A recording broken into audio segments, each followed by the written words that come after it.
Walakin, on voit que c'est soit un mensonge, soit une mauvaise compréhension de sa part de dire que les gens de la sunna, ils mettent en arrière le madhab et ils mettent en avant le qawl rajih. Ça veut rien dire déjà aslan ce qu'il dit. واعتصموا بحبل الله جميعا ولا تفرقوا. Sur ce, on passera au deuxième point qui explique et qui dit que parmi les méthodologies qu'on peut retrouver chez les salafis, au point de vue de la jurisprudence, c'est de suivre la parole prépondérante, ar-rajih, et mettre beaucoup plus de côté le suivi d'une école, donc at-tamadhub. Qu'est-ce qui en est par rapport à cette parole? Ça nous montre également l'incompréhension de la terminologie que les savants ils utilisent. Alors s'ils avaient compris et étudié chez les savants comme avec des savants comme Cheikh al-Uthaymin et d'autres savants de la Sunna, ils n'auraient pas pu dire ce qui est sorti de leur bouche maintenant. Qu'est-ce que d'abord ça veut dire rajih, la parole prépondérante? Pour que d'abord on puisse comprendre qu'ils n'ont rien compris de la parole des savants qu'ils prétendaient suivre. Ar-rajih, la parole prépondérante, quand le savant, par exemple Cheikh al-Uthaymin ou bien d'autres savants vont citer cela dans des questions de jurisprudence, ça veut dire que lui, Cheikh al-Uthaymin ou d'autres savants, ce sont des savants. Ils ont atteint le degré de l'ijtihad, de l'effort d'interprétation. Et quand la personne elle atteint ce degré-là, il lui est interdit de prendre des avis sans qu'il n'ait pas été convaincu par ces avis-là. Taïb. C'est spécifique aux savants. Ça c'est spécifique aux savants qui ont atteint le degré de l'ijtihad. Okay. Taïb. Donc quand la personne, le savant qui a atteint ce degré-là, il explique un livre et il va te dire al-qawlu rajih kada wa kada, la parole prépondérante c'est ça et ça. Il dit yu'abbiru an ma ya'taqiduhu huwa faqat.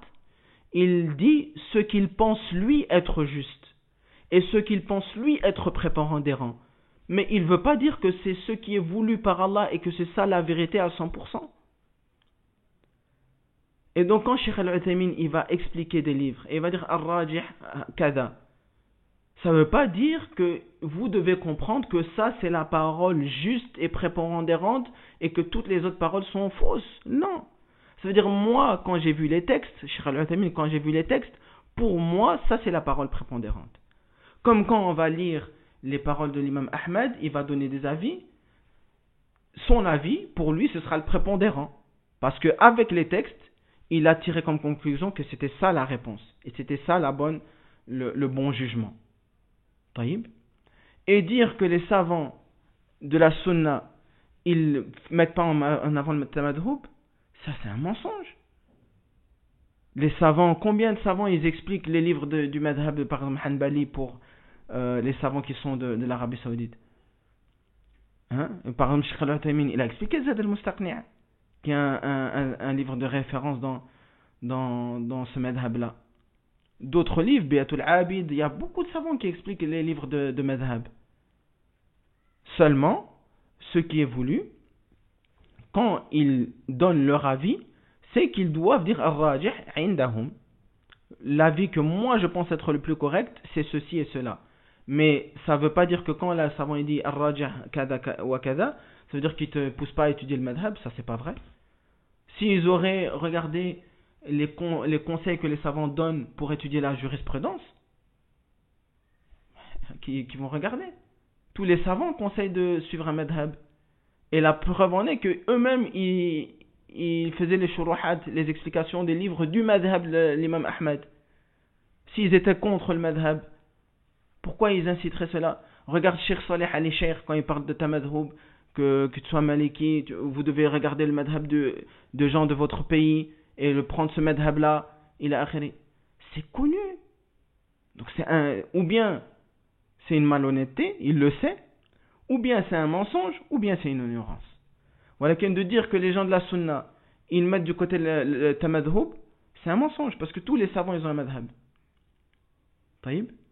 Par contre, ce qui est vrai, c'est que les gens de la sunna, ils disent qu'on ne suit pas le madhab à 100%. Parce que l'imam Ahmad, l'imam Malik, l'imam Shafi'i, l'imam Abu Hanifa, ils peuvent se tromper.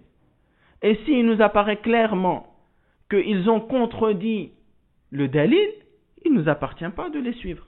On ne parle pas de leur compréhension du dalil. Ça veut dire peut-être l'imam Ahmad, l'imam Malik, ils ont un dalil en commun, et l'imam Malik il comprend d'une manière, et l'imam Ahmad il comprend d'une autre manière. Non, c'est pas ça.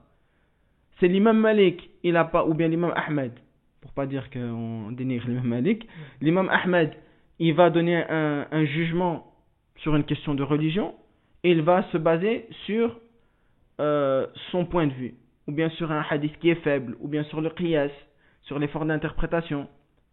Taïb, parce qu'il n'avait pas de texte qui venait appuyer son jugement.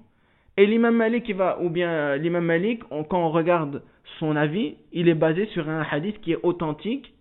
Taïb, sur un hadith qui est authentique, la preuve elle est claire. À ce moment-là, pourquoi je veux suivre l'imam Ahmed?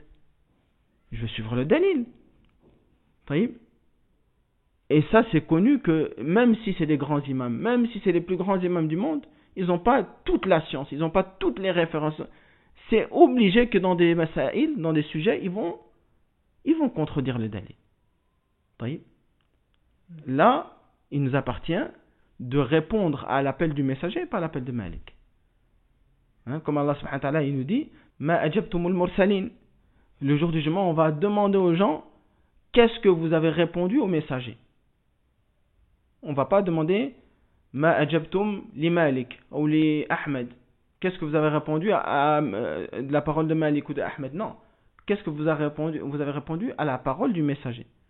Donc quand il nous vient le texte clair et il nous apparaît évident que l'imam Malik il s'est basé sur un effort d'interprétation sans texte, un exemple, l'imam Malik ou Abu Hanifa il ne nous appartient pas de le suivre. Et on ne parle pas, ici je reviens, on ne parle pas de compréhension des textes. Non. Compréhension des textes, l'imam Malik peut avoir une compréhension, l'autre imam peut avoir une autre compréhension, comme c'était le cas des compagnons au temps du prophète sallallahu alayhi wa sallam, et c'est bien de toujours revenir aux compagnons. Quand le prophète sallallahu alayhi wa sallam les a envoyés à Banu Qurayda, il devait atteindre un certain endroit. Et il leur a dit, ne priez pas l'Asr tant que vous n'êtes pas là-bas. Et les Sahaba, ils ont compris à cette manière. Un hadith, ils l'ont compris de manière différente. Les premiers, ils ont dit non, il nous a dit ça pour qu'on fait vite, mais on ne peut pas faire sortir la prière de son temps, donc ils ont prié l'Asr avant d'arriver là-bas, parce que l'Asr allait sortir de son temps. Et d'autres ont compris non, il a dit ne priez pas l'Asr tant que vous n'êtes pas là-bas, et nous, on ne prie pas l'Asr tant qu'on n'est pas là-bas. Quand ils sont revenus chez le prophète sallallahu alayhi wa sallam, ils ont expliqué leur divergence. Et le prophète sallallahu alayhi wa sallam, il n'a pas dénigré un des deux groupes.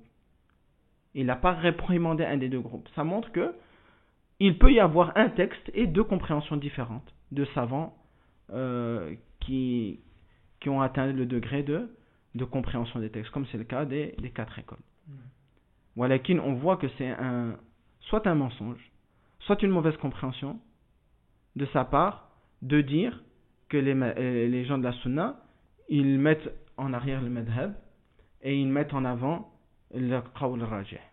Ça veut rien dire déjà aslan ce qu'il dit, et en plus toi-même tu es une preuve vivante que ce qu'on étudie dans le fiqh ça a toujours été à base d'un livre de madhab de l'imam Ahmed en l'occurrence. Ça fait penser à une question. Quand un imam ou un savant qui te dit ça c'est la parole que je considère être correcte, est-ce que ça fait partie de son enseignement qu'il oblige les étudiants à suivre sa parole, ou bien justement il leur pousse à suivre une autre parole s'ils trouvent qu'elle est juste? Ahsant. Le but de l'imam ou du cheikh quand il dit ça c'est ma parole, il n'y a qu'un but dans cela. C'est ceux qui ont l'habitude de prendre mes avis, ceux qui ont l'habitude de prendre ma position, sachez que ma parole, que moi je vois la plus juste, c'est celle-là. C'est tout. Il n'y a aucune obligation de suivre son avis. Il n'y a aucune... la yulzam, il n'est pas obligé de suivre son avis. il informe ses étudiants que ça, c'est ce que moi je trouve être le plus juste. C'est une information. C'est tout. Non. Barakallahu fik.